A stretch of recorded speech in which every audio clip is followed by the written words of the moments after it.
everybody, welcome to Spring Stitch Knits. We're so glad to see you back. We have a full episode today, packed with goodies such as weaving in your loose ends, a little bit of 3D printing from Luke. We're going to kind of catch up and see how he's doing with his cast on, and we're going to talk a little bit about yarn characteristics and what you can do and how you can change the way it behaves. Yeah, nice to see you all. As you can see, I have one of my best friends with me here. This is Pumpkin, this is my kitty. We have 3 cats, 2 of them just don't like to be held or pet. Sort of annoying actually, but this one loves the attention. So she wanted to be in my lap, here she is. So to be honest, since the last episode, if you all saw, I casted on about 20 stitches. I cast on about 20 stitches. I do have those right here still, and I believe I had some homework to do as far as putting a few more on here, and I did not do that. But I actually would like to take these 20 stitches, and I'd like to take what I've casted on and knit what I've cast on and knit and purl back and forth a couple of times, just because once I get the hang of it, I'll remember how to do it. So I actually, without even Jamie's help, am going to try and do this. Let me see if I remember correctly. So I actually think the yarn would have gone through, I don't really know, maybe over my finger and down. Let's try this. And so I would go through the loop, up and around, like this. Yep. Is that right? Yep. But you do want to tension your tail so that it doesn't have it a is. sloppy I'm doing stitch. it down in my hand. That's okay. I'm good. It just felt really natural for me to. So wait a minute. What happens then? What do I do with this one? Slide it off the left needle and onto the right. You're always I forgot. I have to take one off. Yeah, you're then always transferring through, one to right? the other. Grab the next one. Take one off, right? Yes. And that's knitting. And just keep repeating. That's a knit stitch, right? Not a purl. That's a knit stitch. Dude. It feels familiar. It really and does. You're doing a flicking method. There's plenty of methods, and in later episodes we'll discuss the difference between them. And am I doing the good method that I learned a while ago? Okay, so it came back to me naturally. It does. Your body has a muscle memory, and your hands tend to want to treat yarn the same way and hold needles the same way once you've found the right technique. And there's a multitude of techniques out there. So what was this called? Remember, we had initially learned how to knit and purl, well, Jamie had a certain way. Yeah. And then she had taught me. And it was extremely slow. And then my mom taught me another method that I picked up on pretty quickly and got real fast at. And Jamie was a little late to adopt. What was that? Yeah, so what he's talking about is like a flicking where, and you can flick different ways. So what you do is you have your needles in one hand and then your working yarn in your dominant hand. You run your needle and you wrap the yarn around. Some people will take their finger and look at how roll natural it this is for me. You can see in my left hand, I have my yarn around my index finger. The other yarn goes down through my ring finger and my middle finger, and that's where I get my tension from. And I can add tension with my pinky if need be, if I feel it getting loose. And then I'm using my middle finger up here to kind of hold the yarn, position it, and pick at it, which now I remember is why I had a hole in my finger when I started knitting. He really did. I think, didn't you have to put like a liquid stitch over it? Yeah, it was horrible, and I can feel it's going to happen again because these needles like dig through your fingers, but after you obviously develop a callus, it's fine. Well, not all people need the callus, just certain people. Yeah, and so one more, just to bring it back home, what he is talking about, he's doing the actual, he's picking it up. He's taking his needle and he's holding his yarn and he's scraping it. He's holding the needle with his left hand and he's scraping the yarn with the right needle off and pulling it off. And we found for us that it was easier for different reasons. It was easier for our tension. It was easier to hold the needles because when you wrap, you actually have to hold both needles with your one hand and wrap with your right or wrap with your finger. But with the picking, he can comfortably hold his needles. This cat. And yet he loves her. Check it out. Got her done. You like it? They're so loose. Well, it's loose, okay. but it's been a minute. I gotta It's so get it. good for you to just work back and forth. And you know what? It's so frustrating when you start knitting because you never feel confident in your stitches. It truly took me At least about, they're all consistent. They might be they loose, are. but They're they're very consistent. loose, but you know what? That can be a new fad. Hold that But so you can see it did. It took me, I think, 4 garments to get used to the feel of the yarn and used to treating the yarn. I would have slubs. I would have like one yarn that buckled out here and one that was sucking in. So I would have like this kind of neat texture. I mean, it was really terrible. And my sweaters were like parallelograms. They were not a normal shape. It was hideous. But it's very rewarding, and his mom had always challenged me to open a Ravelry account because, or any account, you can document your work in any way, but I opened a Ravelry account, and she was so right. What you do is you have to make sure that you document, whether you document how much yarn or needles or how you chose to knit isn't as important as just having the photo documentation, because every once in a while when you want to boost or you want to kind of reflect on the things that you've knit in the past, you go back through your Ravelry and you think, oh my gosh, that was my primal knitting then. And now you think, even 3 projects ago, I look and I think, oh, I should have done that different. So it's nice to see. I have a Ravelry account. But do you remember the login? Maybe. I'll bet it's saved in my Mac. So when Luke used to knit, he knit, what, 4, 5 projects? No. I have like 11 on Ravelry. You can check. You can't count 2 socks as 2 projects when they go together. I only ever knitted 1 sock. I had to knit the other. I don't like socks. I don't like socks. I don't like blankets. I love wearing them and using them. I don't enjoy knitting one straight standard shape. And socks, wow, it's doable, but it's a different language. Once you get to the heel turns, it's really fun how it works. I just don't enjoy it. Yeah, agreed. And speaking of socks, you might have something to show everybody, huh? Oh yeah, so I've been working on 3D printing another model to show all of you. I was thinking what would be a good thing to print that might come out well.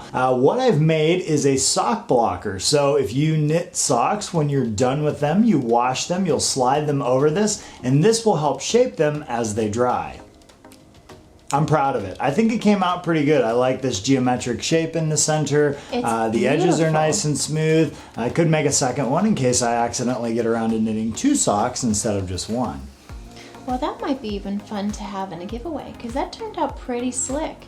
It's just, right. It's beautiful. It's shiny. It has a really fun color. Most of the sock blockers, and maybe I've just not seen other ones, most of them are wood or just kind of a really primal, simple design. This is just kind of fun to look at. It makes you want to knit a sock. Yeah. Speaking of giveaways, we're going to be having a giveaway coming up, so make sure to stay tuned. Jamie, do you have any details on that? I do, and I'm going to show a couple pictures close up so that they can see better, but we really wanted to do a giveaway to encourage people to kind of join and have fun, and who doesn't love yarn and goodies?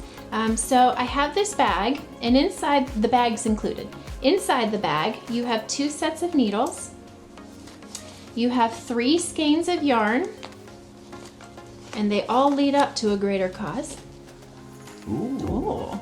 And I'll have some stitch markers and a stitch counter, all of which they can hang on your work, and they're just fun trinkets. But again, the yarn all leads up to a pattern, and it's a pattern that I wrote for a hat. It's really easy to follow, and you can take it in so many ways. I included the 3 yarns because the pattern is written for 3 yarns, but it can be as many or as little as you want. The unique thing with Fair Isle is you can add your own colors as much or as little as you want. I will say it's really simple to use. There's going to be more yarn left over. You might be able to knit a second hat, just kind of flip-flopping your colors around. And the pattern is written in chart only, so I will warn that that's something to come. Everybody asks that. But it's all going to come together in this little bag. And the neat thing with this bag is it can act as a little sack, or it can act as a crosby. There's a strap in here, so you can run it through these 2 loops, carry it as a purse, a crossbody, whatever you want. Ooh. And it's lined on the inside, so you don't have to worry about anything catching. There's a couple of pockets. There's a zipper pouch. It's kind of a nice little giveaway. I will also include the new sock blocker in medium size. In medium. Do they get a second sock? Well, I guess you could turn it either way. No, I guess socks are universal, aren't they? I never thought Can of you that. imagine having to fold a left and a right sock? It's like a left and a right-handed cigarette. Well, usually when you get sock blockers, I think, and again, I don't knit socks, so I don't know. I think you get 2 packs so that you can block them at the same time. Well, that would make sense But to they're have 2 for universal. a pair, Yeah. not for left and right. Okay, I'll go ahead and 3D print another one so we can give away 2 in the giveaway. And they will fit in the bag, yay! Yay. Okay, so if you remember back in episode 2, I had talked about my sweater, and I'm actually weaving in the ends. And later episodes, I will show you a little bit about how I weave my ends in, but there's so many ways. And especially just depending on your yarn texture and tendencies, there's so many ways to treat your yarn when you're weaving your ends in. So that's a whole other episode. But I had talked about how my yarn came from another project. And it really, truly was really wound tight and has all of these kinks, and I joked calling it ramen noodles. I am not afraid of that when I knit my patterns because I know a lot of times it will wash out. Actually, the sweater, this is a common thing. Oh, look. Oh my word, it's gone. No. Oh, you could have picked them up. No, I couldn't. It was already I could have half showed pulled back everybody how to pick them up. in. You know what? I got Practice this. makes perfect, son. So, actually, the sweater I'm wearing, I tend to have a habit of knitting something, sometimes growing bored with it and ripping it out. His mother actually had knit with this yarn a beautiful V-neck, and I wore the heck out of it. But I felt like it was time for a change, and I really wanted to learn how to work with drop shoulders a little better, and I just loved this yarn. This is a wonderful superwash merino yarn, and it's just so beautiful. And I actually joke a lot. I wear this when I make spaghetti because it has all these little splotches of cream and like a peach running through it. I've spilled so much sauce on it. Anyway, you don't need to know that. I love this sweater because it's a tried and true. I have worn it and worn it again. But again, I ripped the yarn out of the old sweater and knit it. And you can't, especially with superwash, it's so much easier. Everybody's always encouraged never to machine wash your wool. And I have definitely shrunk some serious sweaters and cried a lot next to the washing machine. But superwash is really neat. You can dunk it right in the washing machine in cold water, and it kind of agitates gently the yarn and makes it kind of revive and refresh itself. So what I really appreciated, back to this red sweater, this wool, and I'll include a picture next, is made from superwash merino. It's called Merino 5. I have really enjoyed knitting with this. It feels good on the hands. It goes on the needle smooth. It's wound nicely. There are no slubs. There's no What's a slub? a slub. So, and that's actually, some people like the look of slubs, and there's nothing wrong with it. It just depends on what you're trying to knit and what you're trying to achieve with the finished product. When your wool is spun, you have different ways of spinning wool, and this one is wound perfectly and neatly, and it has just a nice kind of a spiral cone to it. Slubs are when you're pulling the wool from the carding and running it through the spinning wheel. It can tend to have chunks that aren't perfect. So it's like you'll have a smooth, a thin, and then all of a sudden you have like a I don't have a better word. A slub. A slub. A slub. It's just like a bulge almost. But there's nothing wrong with it. Is it like a festering pustulate? Oh gosh, we can't say that on video. All right, that was weird. I shouldn't have done that. I'm sorry. I forgot to enable the filter prior to the video starting. Sorry. We need one of those things. Oh, cut, wow. Cut. Take 37. All right, well, we're going to just cover this part, but hey, I'm back to row of knit after the... Don't worry about the end. We're going to cut that off with the scissors and burn it with a lighter. Stay in your own lane, Buster. I gotta finish this. Oh, I'm sorry. Carry on. So again, just to kind of hone it all in, this Merino 5 has been wonderful. It's all around wonderful yarn to work with. Merino is wonderful yarn. Merino has so many wonderful characteristics to it. It has a thin fiber, but it's elastic. So it's really strong and durable, and it can take abuse. It can be knit, it can be ripped out, it can be knit again, it can be in the superwash, can be in the washing machine. There's so many wonderful characteristics about merino wool that I love. And I'm really starting to embrace a superwash wool. There are wonderful characteristics with not superwash wool, and I love them for different reasons. I love working Fair Isle.